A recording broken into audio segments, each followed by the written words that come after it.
So here's a new thing I'd like to try. I would like to do more time lapses because I think they're kind of interesting. I don't want them to be long, so I'm going to try to keep them short. But what I'm doing is I'm starting them in reverse. So you get to kind of identify or try to identify what it is that they're working on.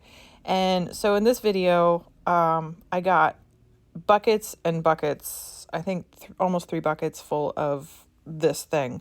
And it actually generated kind of a problem for me because it's a high fat thing. And what happened was I overfed this stuff to them.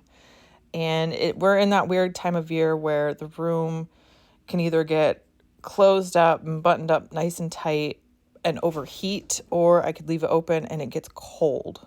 So I had closed everything up, and there you can see the butter emerging. I got pounds and pounds of butter blocks. So I fed the larva this butter, and I checked, because I have internet at the barn now.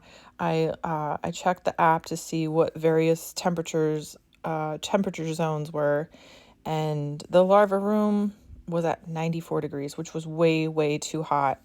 And so what I ended up doing was I jumped into the car. I drove out there at night. It was like 7:30. It wasn't too late.